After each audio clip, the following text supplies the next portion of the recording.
याला post office म्हणायचं की खुराडा? याबाबत कोपरखैरण्याच्या पोस्ट अधिकाऱ्यांनी सिडकोशी अनेकदा पत्रव्यवहार केला, पण सिडकोकडून सकारात्मक प्रतिसाद मिळालाच नाही. जीव मुठीत घेऊन हे कर्मचारी काम करतायत. काही दिवसांपूर्वी इथं स्लॅबही कोसळला होता.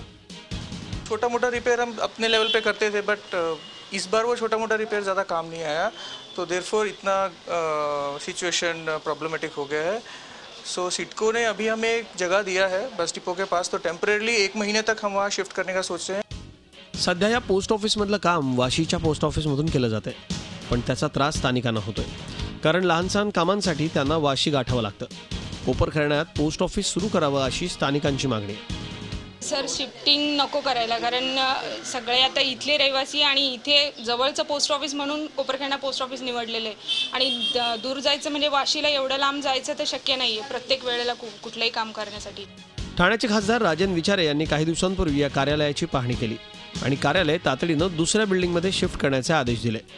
पर्यायी जागा आजच्या आज आपण देतोय. उद्यापासून हे ऑफिस इथे बाजूला शिफ्ट होईल आणि या महिनाभरात ह्याची दुरुस्ती होऊन परत इकडे आपण नव्याने हे ऑफिस इथे सुरू करतोय. खासदारांनी आदेश दिल्यानंतर तरी या कार्यालयाचं स्थलांतर केलं जाईल का? कर्मचाऱ्यांच्या जीवाची इथं पर्वा आहे का? असाच प्रश्न उपस्थित केला जातोय. स्वाती नाईकसह bureau report, Zee media, Navi Mumbai. Zee 24 तास रहा एक पाऊल पुढे.